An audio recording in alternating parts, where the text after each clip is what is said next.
Chaos.radio. Music, podcasts, entertainment.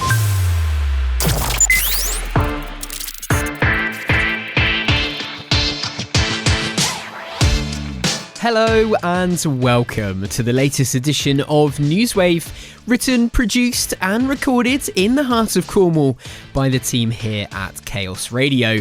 I'm your host Tom Howe and I'll be guiding you through some of the insightful guests and exciting news contents that we've enjoyed across Chaos Radio this past week.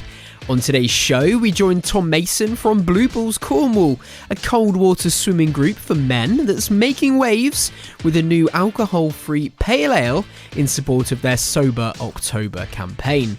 We check in with Andrew Hadley, a director at the Centre for International Learning and Leadership, to discuss the value of international volunteering for young people and why it matters so much here in the UK. As well as that, we take a trip to the Eden Project for an interview with their general manager, Simon Townsend, during the 15th Eden Marathon and Half Marathon that took place last Sunday. We hear from Emily Cantrill from Clean Cornwall about their Boo to Plastic campaign, which is raising awareness, organising litter picks and sharing tips to cut down waste this Halloween. And we welcome Mark Warren from Love Nuki and Nuki Bids to find out why their spooky Nuki zombie crawl is such a hit with local families. NEWSWAVE. Now, Tom Mason from Blue Balls Cornwall made his return to the Chaos Studios with Ross Lannan this month. Blue Balls are a cold water swimming group created especially for the gentlemen of Cornwall, and this October they've launched a new alcohol-free pale ale in support of their Sober October campaign. Now, Blue Balls isn't just about braving the icy waters, it's about building community, tackling mental health stigma, and celebrating the power of connection. NEWSWAVE. We are diving quite literally into something refreshingly cool and meaningful. Joining me here in the studio is Tom Mason from Blue Balls Cornwall, a cold water swimming group created especially for the gentlemen of Cornwall. Now, Blue Balls isn't just about braving the icy waters, it is all about building a community, tackling mental health stigmas and celebrating the power of connection. And hey, this October they've also launched a new alcohol-free pale ale in support of collaboration. This fantastic collaboration for Sober October, if I can pronounce it right. It's a bit of a mouthful. Tom, it's an absolute pleasure having you back on Chaos. Welcome back. Yeah, morning Ross, thank you for having me. No worries, it's great to have you back because I thoroughly enjoyed our conversation last time. We were talking all about the work you get up to. Let's start at the beginning because how's life been since we last saw you? Have you had a good summer? Yeah, it's been great. We've been blessed with quite good weather in Cornwall, so the dips have been easy. I've been away travelling quite a lot, so I've managed to get in different oceans all over the world, which has been good. Again, different temperatures. But looking forward to the winter and the colder months now, which is not many people will probably be saying, but the guys love that, and it's a different challenge altogether. I was going to say, do you actually look forward to that then? Because I was going to say, how are you kind of holding up in that sea temperature change? Yeah, I mean, this time of year the waters is as warm as it's going to get. It's obviously had all summer to heat it up, so it's quite enjoyable now, but very quickly, and it happens generally during October, you'll notice a real decrease in temperature, and then we'll be into the winter months, and obviously the air temperature's cooler, and it makes the whole process a bit more challenging, but that's half the point of it all.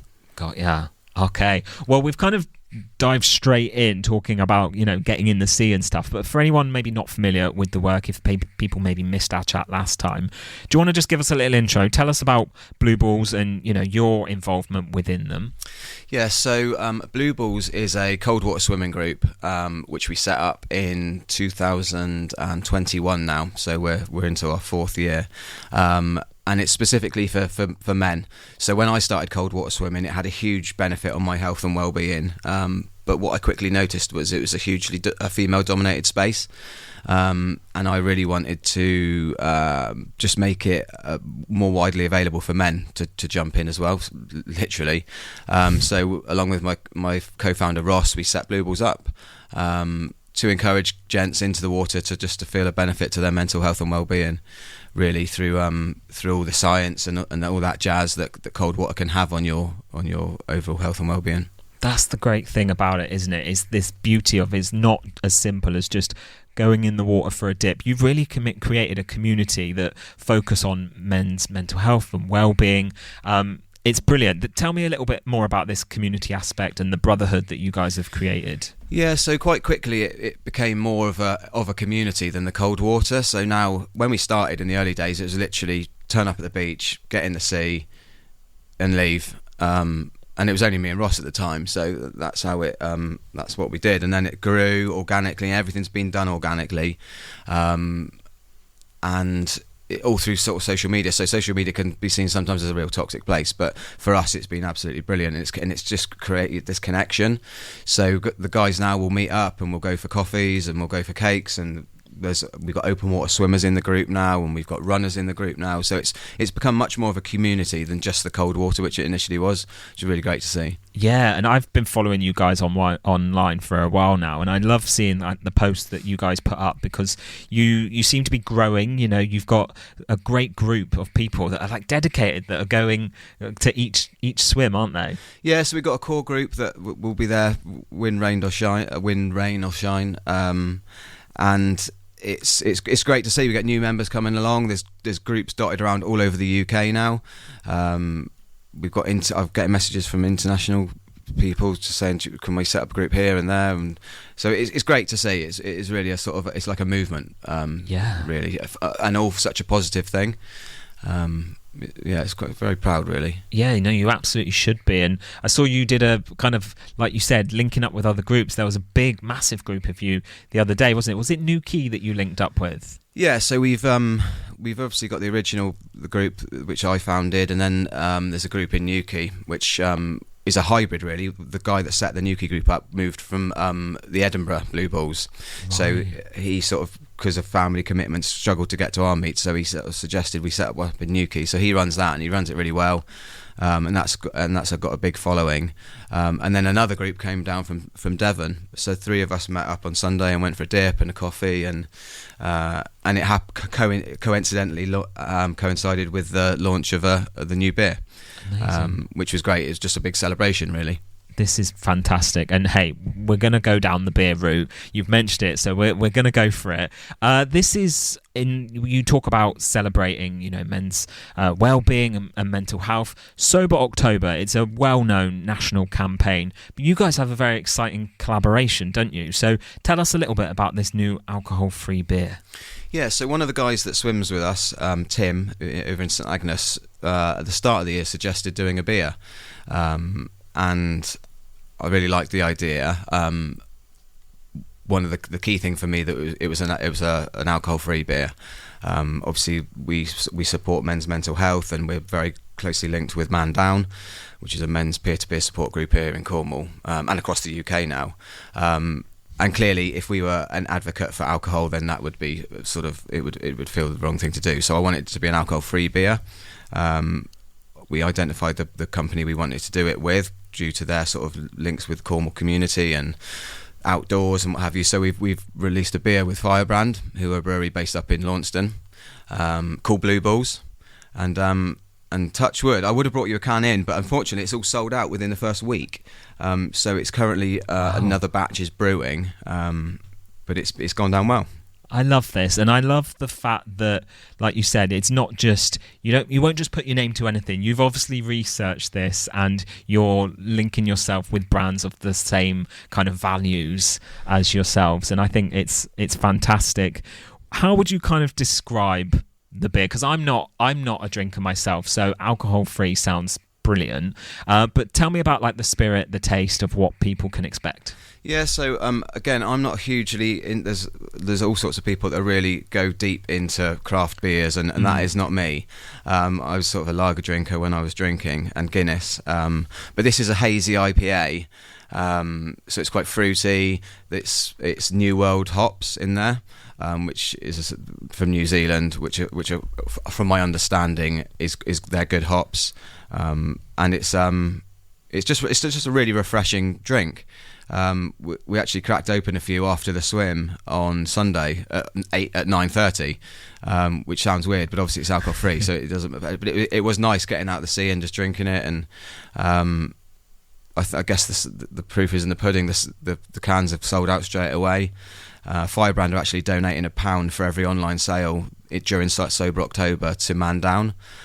So it's just a really good collaboration, and it's something like we've started from scratch, and I'm again very proud of it. Yeah, no, you should be, and it's exciting to see where this goes now, because you've obviously had a taste in literally, and you've seen how popular it's been, so there's options for you to, I assume, to grow this venture. And you guys are no stranger to having branded products anyway, but this is a whole new venture. Yeah, I think the alcohol free market is so big now in the UK, and I know Firebrand's current range of alcohol free beers is their biggest seller, and they taste great as well. So when we first started talking to them, we didn't want to just put our label on one of their beers. We wanted to sort of make it a point of difference.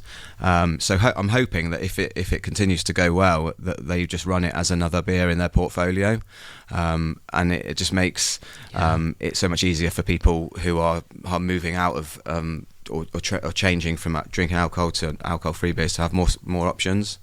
Yeah. No, it's brilliant. It really is. We've got messages of support coming in for you here. Hannah says this is so important, talking about men's mental health. It needs to be talked about more. Absolutely love this. It is a great collaboration. It really is. And I even read online that it was described as, the drink was described as the same spirit as a wild Cornish dip, invigorating, refreshing, and best enjoyed surrounded by your mates.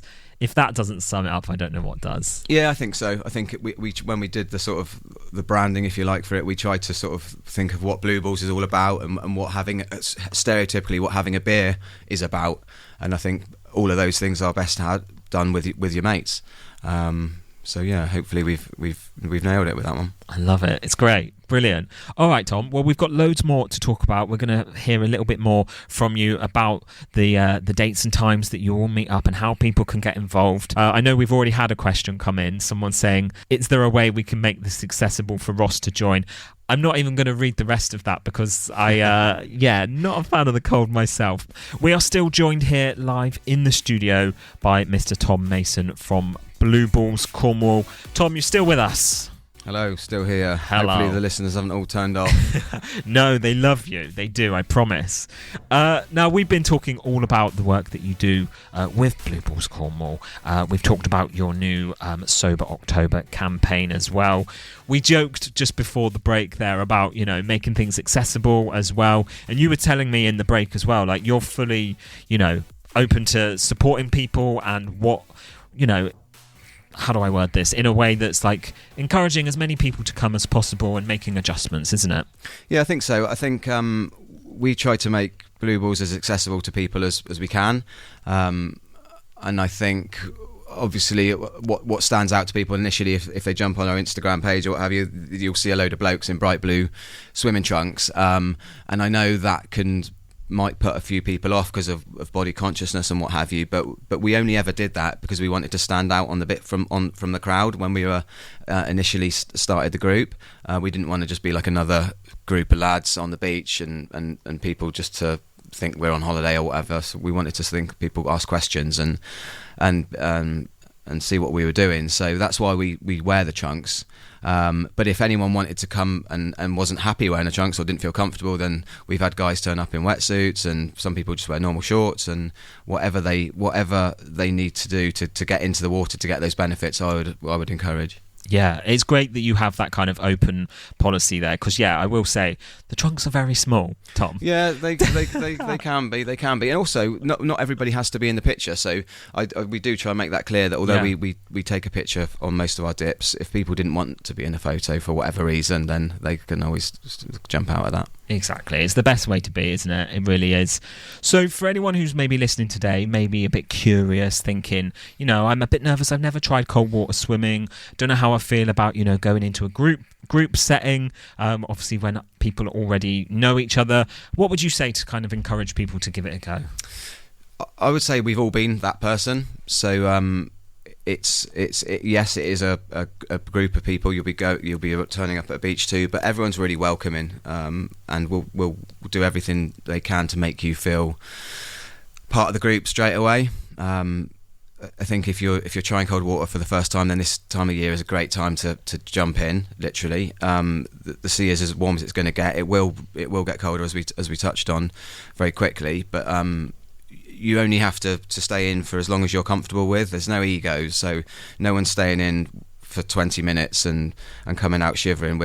Everyone knows their limits, and to be honest, you get the benefits from the cold water after 2 minutes as you would 10 minutes. So I would say come along. If you've got any questions, then you can ask. The DMs are always open, and also if you wanted to just come along and just have a watch on what we're doing on the beach, and do that, and have a coffee afterwards and ask some questions. Yeah. But we're a welcoming bunch. Yeah, you are. You definitely are.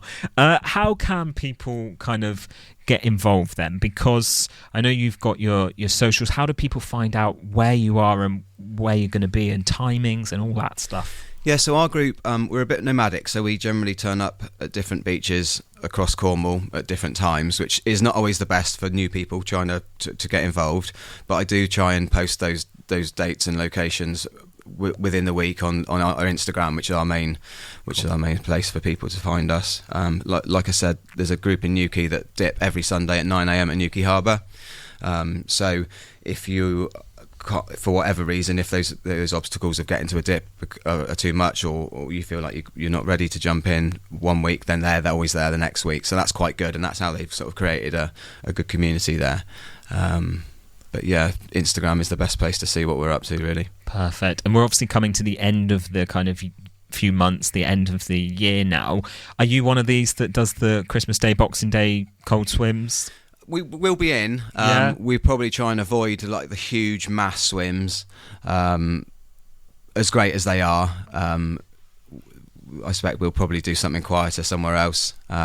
And then often some of the guys will go off and do stuff with their families on those days, because we sort of dip all the time.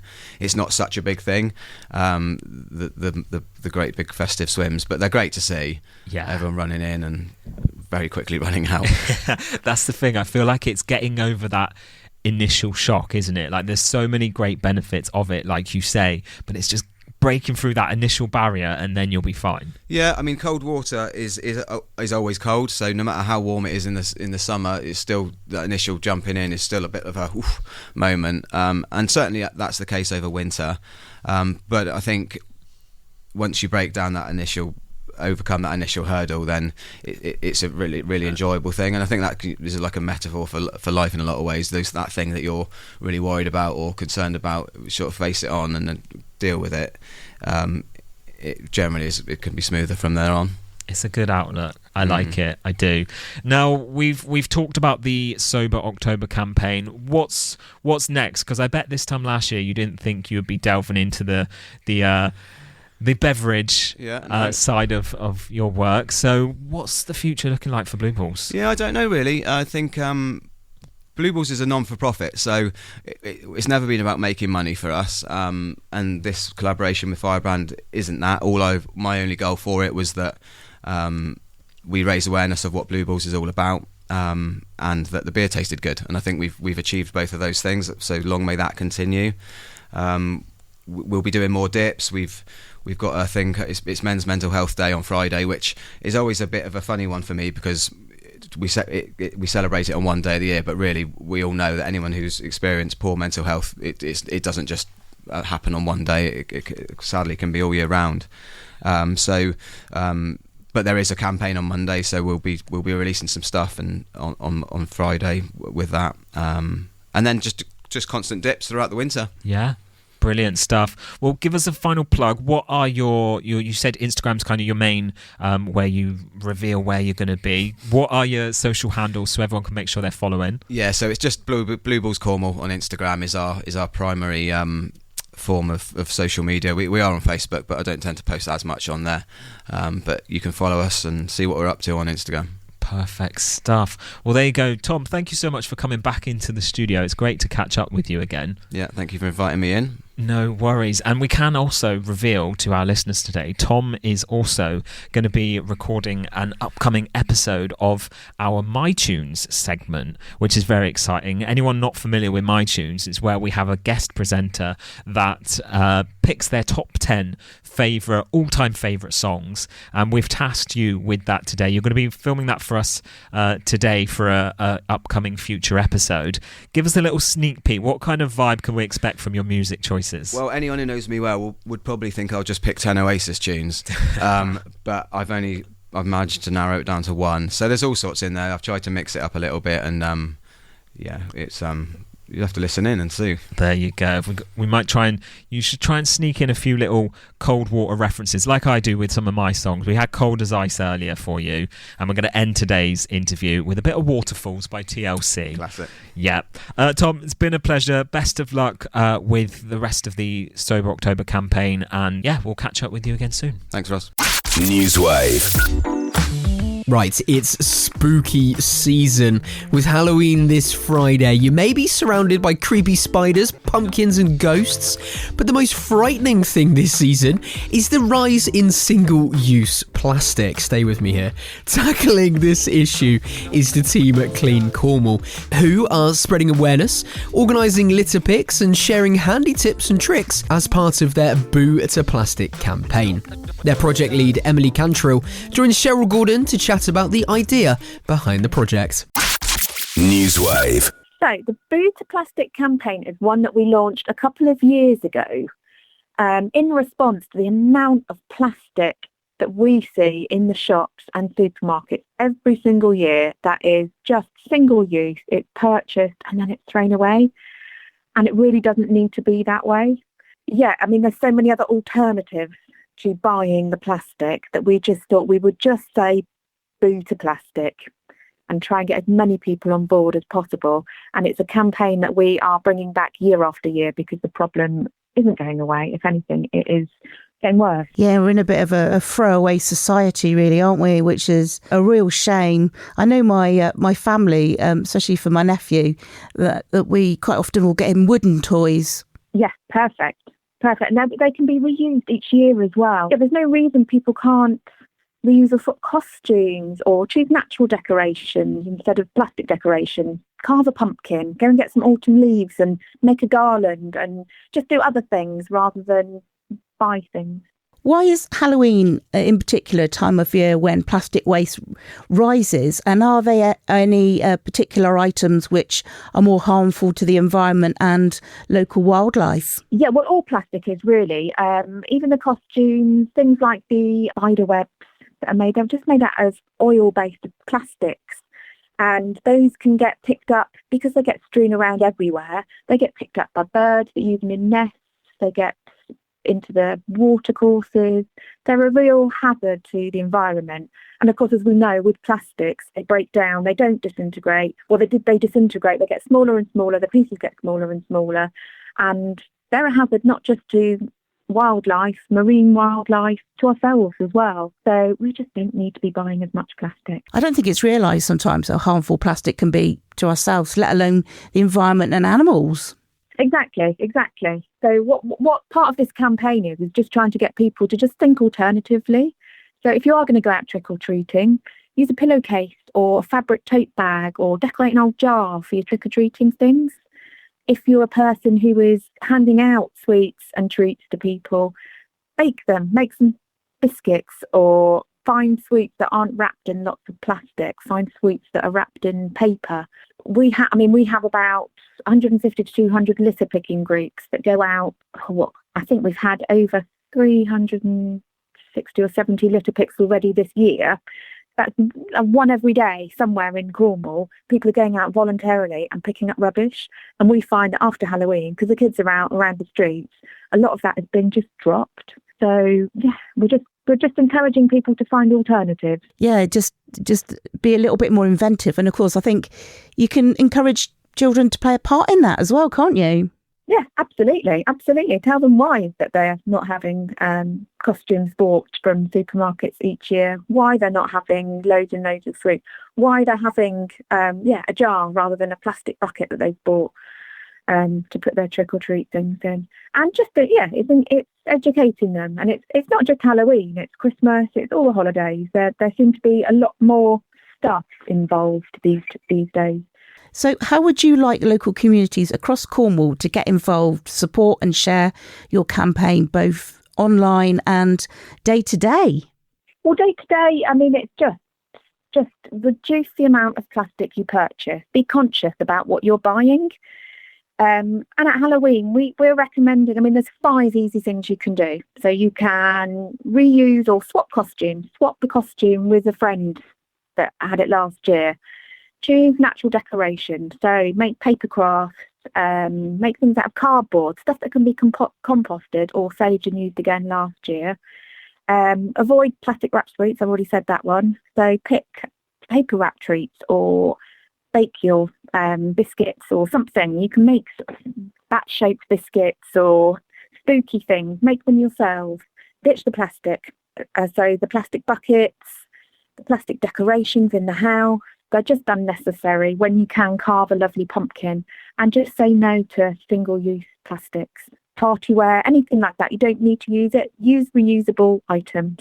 Don't buy one single-use plastic. So, what are your hopes for the Boo Plastic campaign in the future? Do you see this as a springboard for positive change with other seasonal holidays such as Christmas? Yes, absolutely. We just campaign all the time just to reduce the amount of things people are buying and that are ending up in our environment.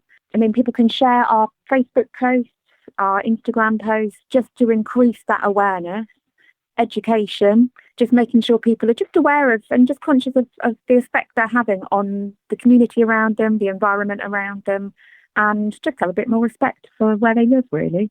This is such a great campaign. We appreciate you coming on and chatting to us about this. And we all need to, make a good start at trying to make a difference. We do. And we have thousands of volunteers each year. We've had just under 5,000 volunteers register this year already to get involved in community care, community litter picking, environmental campaigns, beach cleans. So if anybody is wanting to join any litter picking groups or community groups, in that way they're welcome to get in touch with us. We've got some really active groups that go out weekly and do some amazing work. So we champion them and congratulate them and thank them as well for all the work they do. So if anybody else wants to get involved, get in touch with us. NEWSWAVE. Right, I'm Tom Howe and you're listening to NEWSWAVE here on Chaos Radio. Things are about to get even more spooktacular now on the show. With Halloween just around the corner, Newquay has been busy gearing up for one of Cornwall's biggest family events of the year, with the return of the spooky Newquay Zombie Crawl. With everything from face painting and pumpkin carving to circus skills and Titan the robots, it was a fun day for all ages. Cheryl Gordon spoke with Mark Warren, Love Newquay and Newquay Bid manager, who began by sharing his thoughts on why the event is beloved by so many. NEWSWAVE. Newquay locals like having a party anyway. They like coming out and they like dressing up and they like to, really come and join in with what we're doing in Newquay. But what we found over the years is, as it's building up as an event, we're getting a lot of holidaymakers that are actually scheduling their times to come down. So we're, not only are the locals involved, the tourists are coming down. And if you see the local social media vibe around that, you'll see a lot of people saying, oh, let's go, or let's come down next year. And so for me, my job is to drive footfall into Newquay.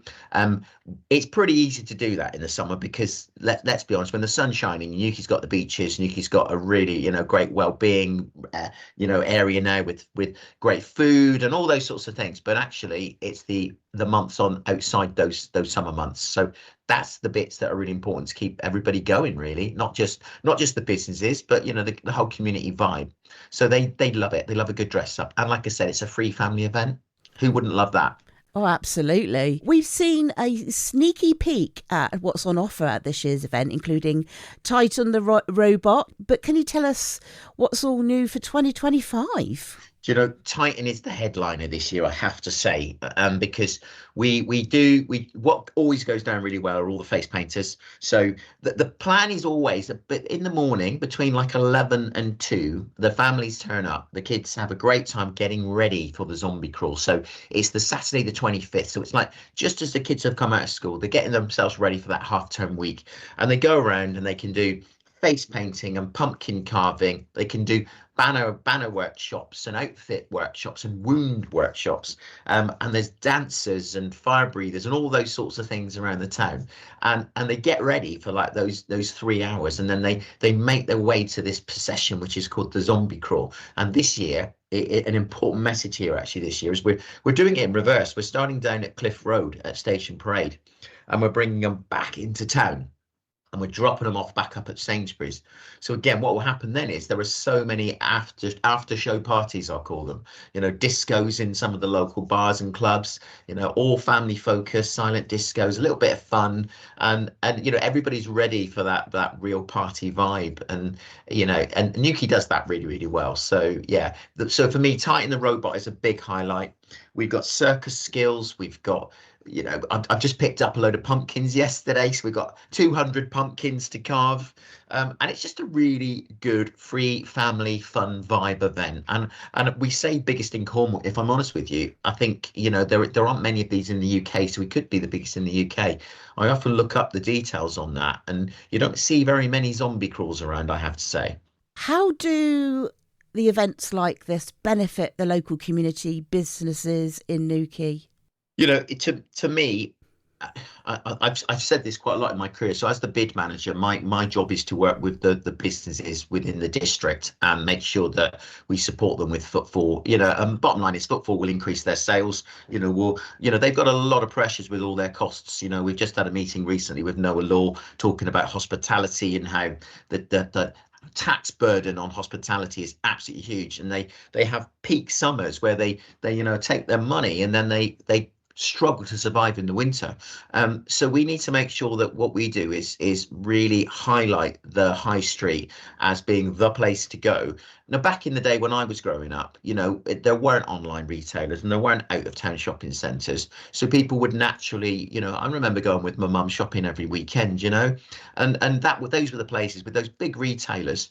But that's different now. So if we don't put on events, if we don't put on markets like we've been doing, and if we don't do those extra things to draw people in, they won't come in necessarily and shop. So by doing events, by creating, all sorts of vibes within the town, that brings the community together, and then they do come in and they spend within those local businesses while they're in town. The car parks will be full, the coffee shops will be full, and people will enjoy, everything that Newquay has to offer out of season. Sounds like you're very excited for it to go ahead. I should imagine it's quite a long day for you by the time you finished it all. Well, I do really enjoy the event. I like a good dress up anyway. I've been known to dress up as a prince, as in the artist was formerly known as Prince. I have a Prince outfit and I create like a zombie Prince, and everybody seems to love that. I've always been a big fan of him, so I kind of bring it to the zombie crawl. But it's not an overly scary vibe, because if I'm honest, it's meant for those younger children as well. So we don't take it too extreme. But it honestly, I've had people messaging me saying we're so excited, we're already sorting out our outfits, we'll be there. And we've got, like I said, we've got extra elements this year. We've got a samba band joining in. We've got, extra dancers in this year, stilt walkers. So it's a proper carnival kind of feel, actually. And yeah, we love it. We absolutely love it. I love it. Finally, can you remind us of all the details we need to know, including dates, times, if people need tickets, and how they can support you? Yes, so it's on Saturday, the 25th of October, so not far away now, and it's spread through the town centre. Most of your details, if I'm honest, for your timings, what you can find on the Love Newquay website, under events, but it's spread through the town, and we have face painters in several locations, including the cinema, the Concho Lounge, we have them at the Salt Sheds, and we also have them at Salted at the train station. We have Ralph's on 4th Street that's got a workshop going on upstairs. We've got many other places. There's some stuff going on at the Killer Court. Titan will be at the Killer Court at 1:30 till 2. If it's raining, he'll be at the cinema. But if you come into Newquay, there'll be posters everywhere and there'll be leaflets everywhere, and we will help you to guide you around the town. But it's all happening from 11 o'clock, and the zombie crawl then starts from Station Parade at 3 o'clock. So, yeah, it's a real family fun day. NEWSWAVE. Time to check in with Andrew Hadley now, a director at the Centre for International Learning and Leadership, to discuss the value of international volunteering for young people and why it matters so much here in the UK. NEWSWAVE. Well, I'm Andrew Hadley, and I'm director of the Centre for International Learning and Leadership. We call it SIL for short, much easier. And I suppose my other claim to fame in regard to chaos is that, I am from Cornwall. My family home's over in Coverack, so I have a great passion for bringing some of this kind of work to Cornwall. SIL is a private organisation. It's a small organisation, and we're dedicated to creating international opportunities for young people. So the whole thing is that an international experience can add unbelievable value to people's education, their broadening of their horizons, and ultimately their employability, and their enjoyment of life, to say nothing else. So we push that with a passion, and we do that in 3 ways. First of all, we run programs of our own, which are around leadership skills and what they call soft skills or transferable skills for young people. And we're working with young people, generally 16 to 30 age range is where we're placed.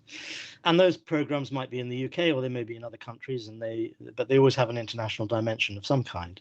The second thing we do is we help other organisations to develop international projects in education and culture. And that's where we've come into contact with Chaos. And the third thing is policy dialogue. We get involved in matters of policy, trying to promote the benefits and the importance of international work in education. And right now, that work is very much around the UK's readmission to the Erasmus Plus programme, which we are hopeful is going to happen in the near future. Absolutely, that sounds amazing, and what a great organisation to be a part of, for sure. Like you said, we're going to touch a little bit on. We're going to talk a little bit about Erasmus and the benefits of EU volunteering in the UK. But as you mentioned there, you have been a friend of Chaos for quite some time now.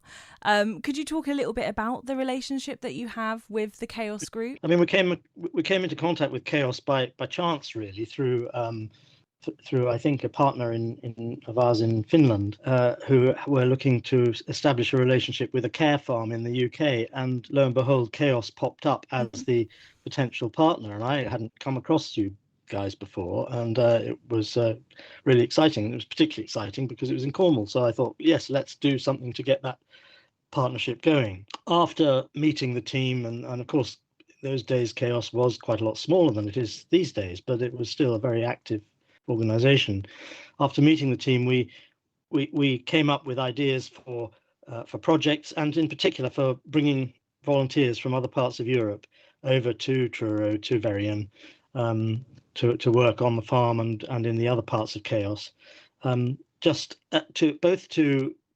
give Chaos some additional capacity, but also to open the door and open the windows, let's say, to the world, particularly for the kind of people that Chaos works with, who might not very easily be able to travel, might not be able to get out and see the Czech Republic or Finland or Italy or wherever it may be. But by having those volunteers coming in, who are highly motivated young people in their usually in their early 20s, they're bringing the world with them. Yeah. And that's fantastic. And that's an opportunity in itself, and it enriches communities and enriches the organisation.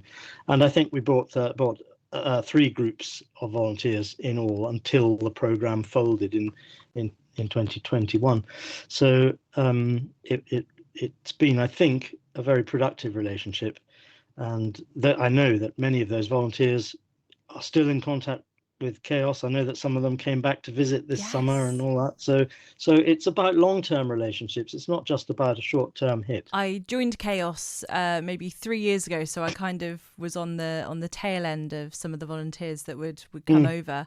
But it's lovely to see this summer we've had 3 or 4 old volunteers come back and visit the farm for a few weeks, and it's lovely to see them even interacting with staff members that have been here for a while. Like, it's truly, the benefits of it is just, it's forging those friendships, but it's also opening up people's worldview, not only I guess ours in Chaos, but also the lives of the volunteers that came over and worked and lived on the farm for however long. I think it's incredibly beneficial.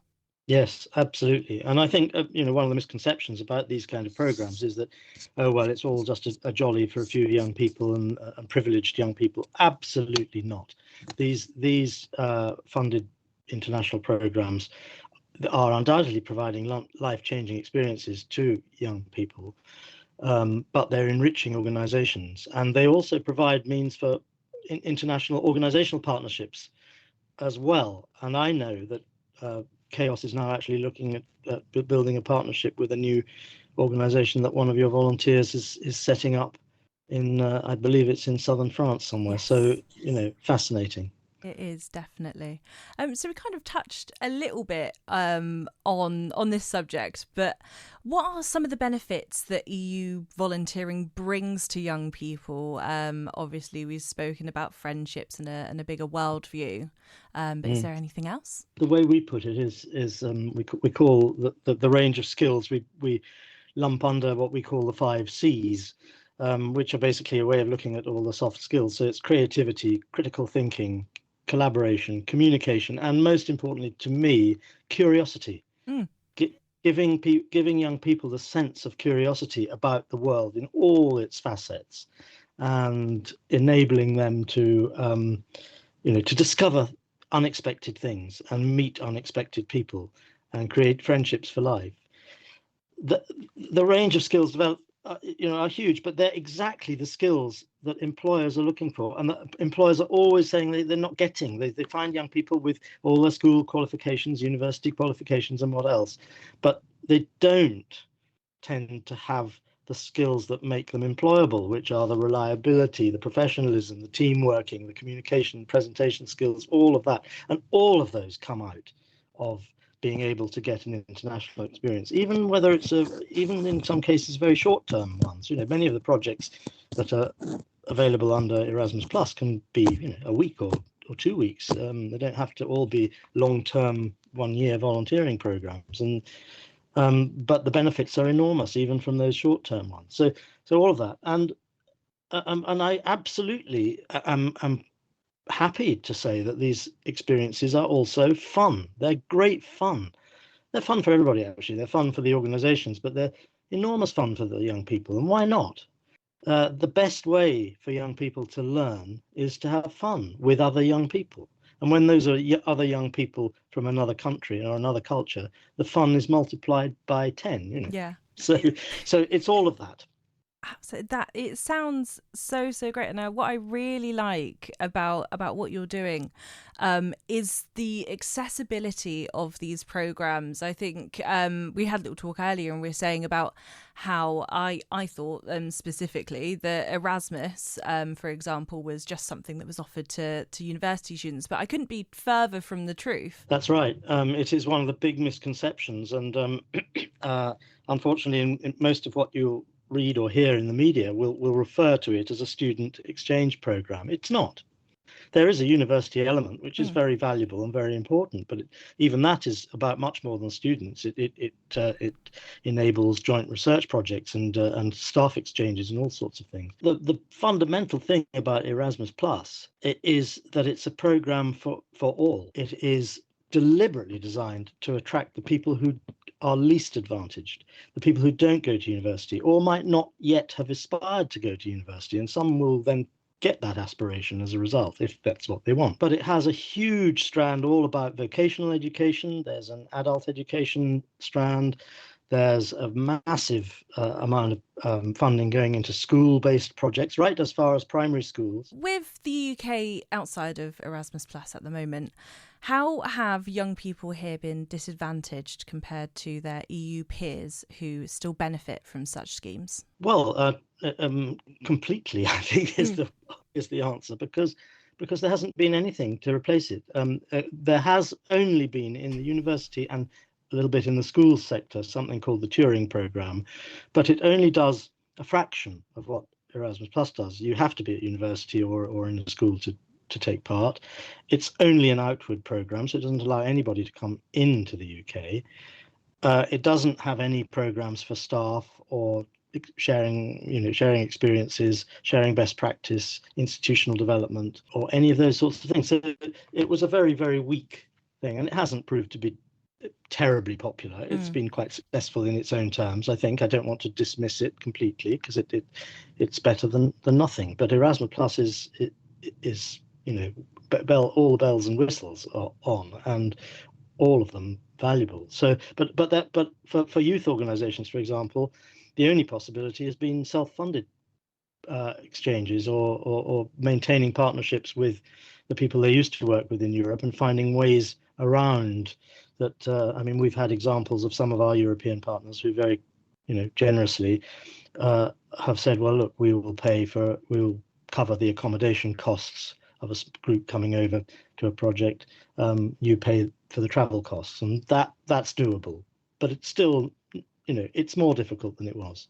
Absolutely. So the prospect of us going back into the Erasmus Plus programme, which I do believe is now realistic, is extraordinarily welcome and is going to be celebrated right across up and down the country. Absolutely. The benefits truly are priceless, I think, of learning about other cultures and just experiencing that firsthand for yourself. And I think you've pretty much said it, like you've hit the nail on the head there. But I was going to ask, what message would you like to send to policymakers about this? And what would you say to convince someone to back it? Well, first of all, open their eyes and their ears to what it actually is, because don't make your decision based on a very, very misconceived view of what this programme is about. This is about doing the best for our young people in this country. That's the primary thing it's going to do. Now, you're also going to do good for young people in other countries. Great. We'll gain from that. I know I've worked, half my career in the cultural relations field for the British Council in different parts of the world, and I've seen the power of culture and education and building people-to-people relationships alongside the political and trade relationships. That's what this does, and we need it. So that I think is the core message that needs to be said loud and clear. I think I would just say, I'm part of now the committee for a national campaign for Erasmus Plus that's taking shape. It's under the auspices of the European Movement UK, but it's a non-political campaign. It's all focused on education and cultural benefits. It is supported by a huge range of different organisations across the spectrum, mostly in the field of education. So it's the universities and further education, youth organisations and so on. And it's taking shape, and it's going to be a short and very, very positive campaign, because we should be excited about this. And I applaud the government for going into serious negotiations about getting us back into the programme as soon as possible, because it can't come soon enough, and the sooner it comes, the sooner our young people are going to feel the benefit, and so are all the people that work with them. NEWSWAVE. Last but by no means least, let's head to the Eden Project now, where I sat down with their general manager, Simon Townsend, during the 15th Eden Marathon and Half Marathon that took place last Sunday. Simon pays tribute to the incredible community effort that goes on behind the scenes at Cornwall's biggest running event, and teases what's coming up at the attraction both this half term and beyond. NEWSWAVE. Yeah, hi there. My name's Simon Townsend. I'm the General Manager here at Eden Project, coming up for 2 years in post, and essentially I run the visitor attraction, the site here. I really absolutely love it. Really happy to be back in Cornwall after a few years away, and really loving all of the great activities that we do here, including the Eden Marathon. Yes, you said run there, that being the operative word. We are, the finishers are just about to come over the line on the 15th Eden Marathon and Half Marathon. What an incredible event this is, raising so much money, so much interest. And I do believe we've got runners from Australia here this year, from age 17 to into their 70s as well. Yeah, that's right. I mean, the Eden Marathon and Half Marathon quite world famous, really, and really excited that we're in our 15th year. And as you say, runners from Australia, Netherlands, rest of Europe, and I think maybe the pasty and the pint at the end of the marathon helps spur them on and brings them here to what a wonderful marathon all over the Cornish countryside, up to Helmand Tor if you're on the marathon, and then finishing in the iconic Eden Project pit. So what could be better than that? Absolutely, and what an effort by people as well. There's over 100 marshals out there right now in typical Cornish weather, plus all of the medical support, the volunteers, and all the families are here sort of supporting them as well. It's a huge mammoth effort, isn't it? Yeah, that's right. A huge thank you to all those volunteers, especially the ones that are out on the route in this weather. You know, the marathon runners get to keep it nice and warm with their exercise, but those volunteers are stood in this cold, rainy weather today. So a huge thank you to them. And a huge thank you to all the team at the St Austell Running Club and Eden Project for organising the event today. Absolutely, and this is just one of a number of events that take place at the Eden Project throughout the year. We are just a couple of days away now from half term, and events like the Eden Project Sleep Out as well, really important events. And of course you've got ice skating open now as well, a real favourite of the Cornish sort of festive period.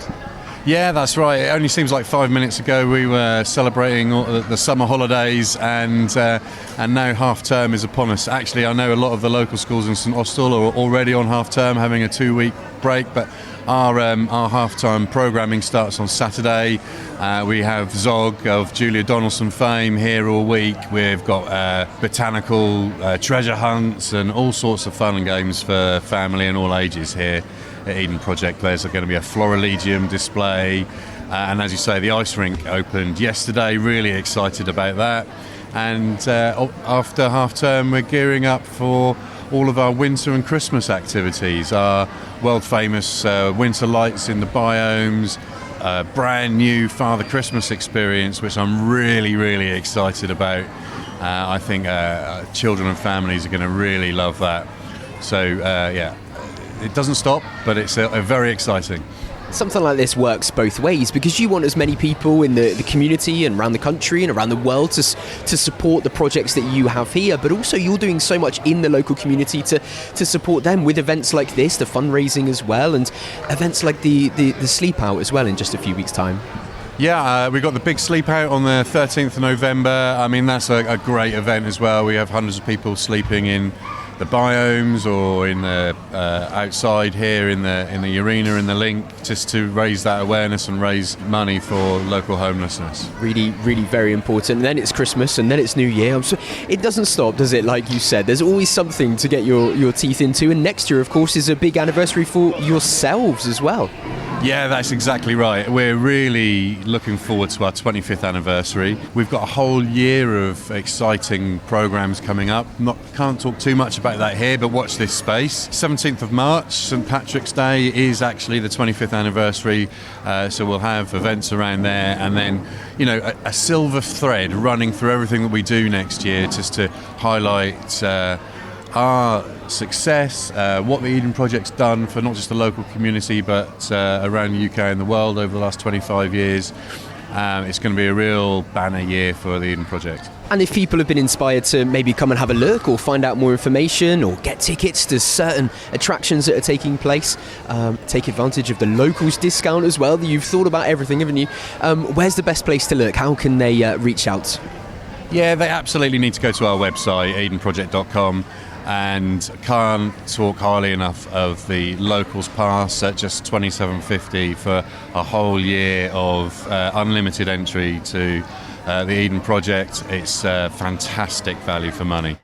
NEWSWAVE. Okay, that's all we've got time for, I'm afraid, on this week's edition of NewsWave. We packed quite a lot in there, didn't we? A big Chaos Radio thank you to Tom Mason from Blue Balls Cornwall, to Andrew Hadley, a director at the Centre for International Learning and Leadership, to Simon Townsend, general manager at the Eden Project, to Emily Cantrill from Clean Cornwall, and to Mark Warren from Love Newquay and Newquay Bid. As ever as well, a final thank you to you for listening and helping support local journalism to thrive. To catch up on all our coverage, as well as to check out our extensive back catalogue of interviews and shows, head on over to chaosnews.uk.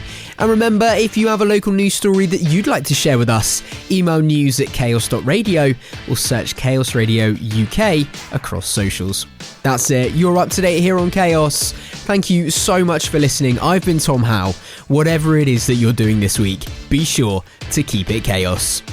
NewsWave. Chaos.radio. Music, podcasts, entertainment.